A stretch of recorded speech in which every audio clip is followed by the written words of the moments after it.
Hello students, welcome to Legacy As Academy. In today's video, we are going to discuss about a recent resignation that has come from the Manipur, where the CM N Biren Singh has finally resigned. So why he has taken this decision of resigning from his post? Why for almost we can say 1 year there has been demand both from his own party members as well as from the opposition for him to leave the post of CM, and why this entire issue has erupted. Let's try to understand this in more detail. Now, first of all, if you look at the demand for his resignation, that began somewhere, you can say 21 months before, almost in the year 2023, in the month of May. And the demand for his resignation has continuously been raised by the opposition parties who are largely belonging to the community of Kuki-Zo.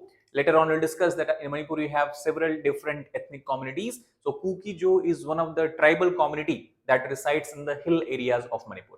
So they have been demanding. Apart from that, also N Biren Singh belonged to the Meitei community. So even within his own community, he has lost the support of a lot of people. And even in the Meitei-majority area in the Imphal Valley, that is the capital of Manipur, his popularity was gradually on decline.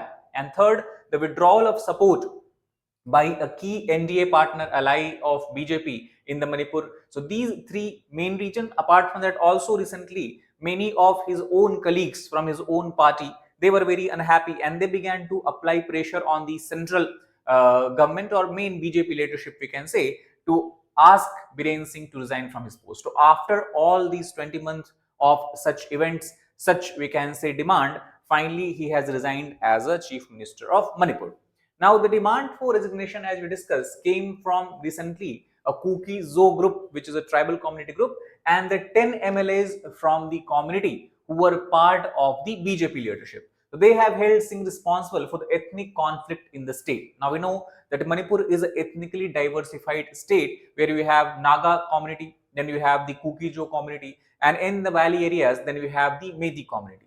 So Naga and Jo are tribals, while Meiteis are non-tribals. There has been a lot of conflict before regarding the distribution of resources, regarding the reservation benefits that tribal community recites, and also there has been a, we can say, a kind of restriction in buying of land by the Meiteis in the hilly areas where the tribal groups reside. So all these have created ethnic conflict. Apart from that, here every now and then we have seen protests erupting where Meiteis want to also have a tribalist status. So this ethnic conflict, and many of the MLAs believe that the chief minister did not take enough strong action to prevent this conflict in the early stage, and conflict flared and then went on almost for a year and a half.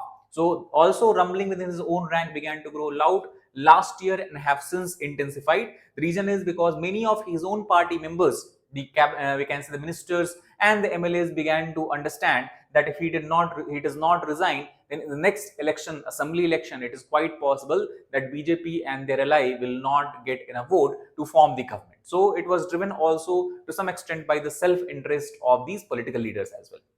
Now BJP MLAs from the valley, they have understood this, and from last year, especially October 2024, they began to apply pressure on the central leadership of BJP.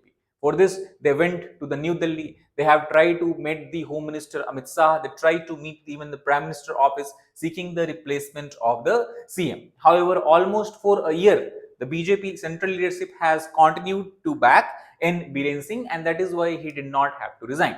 So before going further, if you look at the Manipur state itself, there are total 16 districts in the state. However, the state itself geographically is divided into two areas. One in the central part, as you can see, is the valley area, and then on the both side it is surrounded by the hills. So in the Imphal, that is east and west valley of Imphal, there is a majority of Meitei community from which the current CM, or we can say now the previous CM, belong to. So Kukis and Naga point out that tribal areas we talk about are 90% of state's geographical area. Only 10% is the valley region. But the bulk of the budget that the state government disperses and passes are for the development of the Meitei dominated Imphal Valley. So that is a concern raised by the tribal community, whether it is a Kuki-Zo community or whether it is the Naga community. For Nagas, even as you know that they have another demand, rather than to not even want to be part of Manipur, they want to create a separate state by the name of Greater Nagaland by joining all the Naga inhabited areas from the northeastern states such as Manipur, Arunachal Pradesh, Nagaland, Assam, etc. The Manipur Valley is encircled by skirts of low hills that spread further also into Nagaland in the north and Mizoram in the south. From the Meiteis point of view, they say that Meiteis are prohibited from buying land in the hills, and population wise also Meiteis are having a higher population. So they claim that we are having a greater population number, but still we are restricted in a very small geographical areas. On the other hand, tribals from their hill areas can come, enter freely in Meitei area, can open businesses, can be appointed in the government offices because of the reservation benefits, can read, can study in the universities, educational institutions because of the reservation benefit. So basically we can say both the Meiteis and the tribal people or tribal community are at loggerheads with each other, because both feel that they are being discriminated, or they have been discriminated continuously by the state government, and also central government has not taken any appropriate action. So this was the result, main we can say reason behind the conflagration. However, as we have talked before, that N Biren Singh was enjoying the support of the central leadership of BJP, and that is why he was not forced to resign. So what has happened now? What is what we can term as a turning point that has led him to put his resignation? So the reason behind this can be understood from the fact that in the Manipur Legislative Assembly recently, in the coming week, there is going to be a budget session, and budget session is something where the dissident MLAs, dissident here we are referring to such MLAs who were against Biren Singh being the chief minister.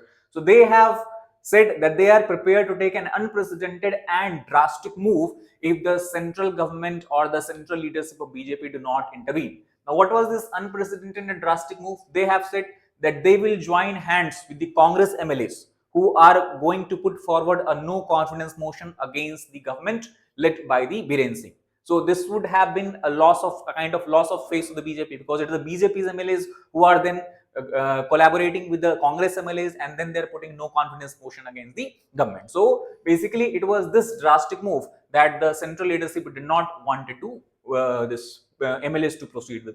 Second, also we can see the divide between.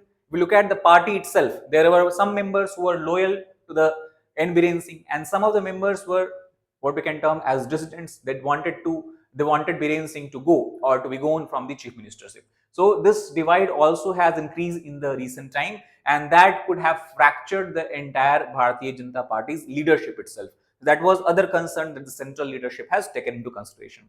Third, also, the Speaker of the Manipur Legislative Assembly, that is the Thokcham Satyabrata Singh. So he also have visited Delhi, and it is reported that he met BJP President JP Nadda. And when JP Nadda asked him that is there any way we can prevent the no confidence motion in the assembly, and it is said that the speaker has said that we do not have any option, but if no confidence motion itself is stable, we'll have to put it on the table, put it for vote, and if BJP MLA collaborates with Congress, then obviously the government will fall down. So there is nothing can be done there. So this would also have triggered a response by the BJP leadership.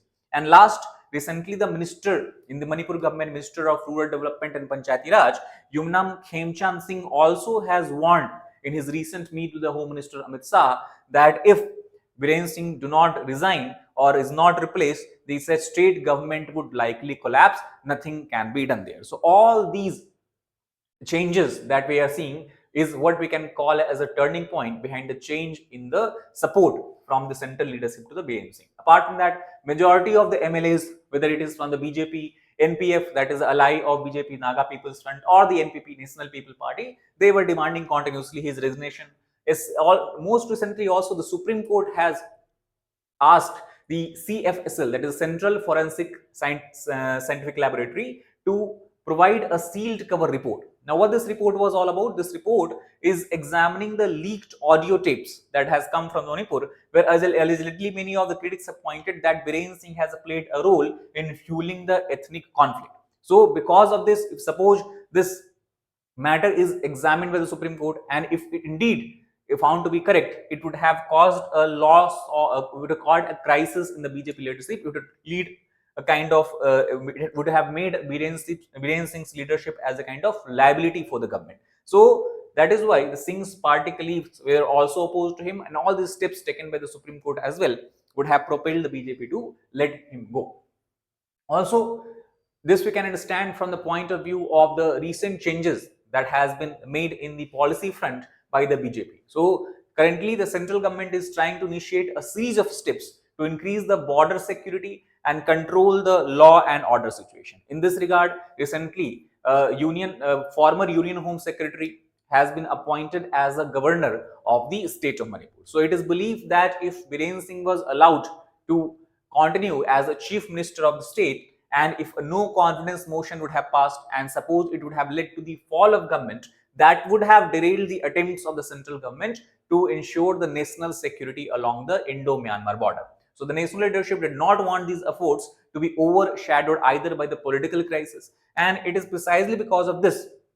And also recently, a spectacular win in Delhi has been reported or has been observed by the Bharatiya Janata Party. So all these would have given them a adequate number of reasons for allowing Biren Singh to resign and put pressure. And also we can understand that under the reigns of Biren Singh, the Lok Sabha results were not very good. For example, in the last year when the Lok Sabha elections were held in the state of Manipur, it had caused the loss of both seats in Manipur by the National Democratic Alliance, which it had held earlier to the Congress. And this basically is an example of the collapse of trust in the state BJP government. So the rumblings of the discontent grew strong when the homes of MLAs and ministers, including Biren Singh, were targeted and vandalized by the angry mob. So that is what we can see. Interestingly, it is not only the Kuki-Zo and the Naga community who were protesting against the N Biren Singh, rather the people from his own community, the Meitei community to which he belongs to, also were protesting against him. They were targeting the homes of his supporter, his own home. They have vandalized it. And the reason is because they also believe that he is not doing anything to protect the community of the Meiteis themselves. For example, they were protesting against the abduction and killing of 6 Meitei women and children that happened under the leadership of Biren Singh. So, because of this all-around discontent related to his leadership, he has finally decided to resign. Now, once he has resigned, what can be the way forward or steps taken by the central government to ensure peace and progress in the near future? So, obviously, first of all, the center should take the reins of the state in its own hand and should impose the president rule. And that is one major possibility that seems to be coming in the near future. Second, armed forces special power acts, largely to control the we can say that is the fight, the internal rebellion or the internal disturbances that is going on. So it should be informally imposed in the entire state, at least till then when the situation does not improve.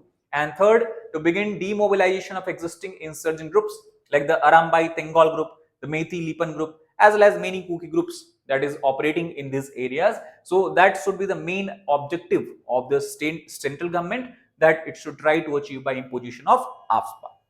And last, these groups must be disarmed immediately to prevent further violence in the state. So these are the immediate measures that can be taken by the central government. Now, apart from that, to talk about overall how to ensure peace and prosperity in the state.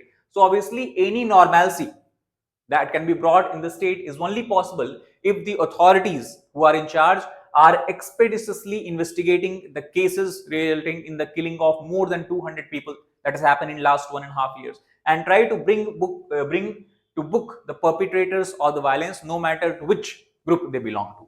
Second, also they have to ensure closer to the people who have suffered, who have lost their loved one in their violence, who have lost their we can say houses in this violence. And also the parties who are at conflict with each other, whether it is the Meitei group or whether it is the Kuki-Zo group, they should be brought together to the negotiating table, and that is when the lasting peace can be expected. So for that, it is essential to identify such individuals and organizations who are independent and impartial, because if they are made part of the peace process, obviously the communities, whether it is the Kuki communities, Meitei communities, Naga communities, they will listen and they will have a higher degree of credibility in the eyes of these people if the organizations are independent and impartial. So these steps can be taken both immediately as well as in the coming future to ensure that Manipur remains peaceful, Manipur remains a progressive state, and any kind of internal violence that we have witnessed could finally be subdued for a long time or even permanently. So that is all about this particular video. I hope you understood the reason behind the resignation of the Biren Singh as the CM of Manipur. And if you like the video, please hit the like button, share it with your fellow aspirants, as well as subscribe to our channel for more such helpful content. Thank you very much.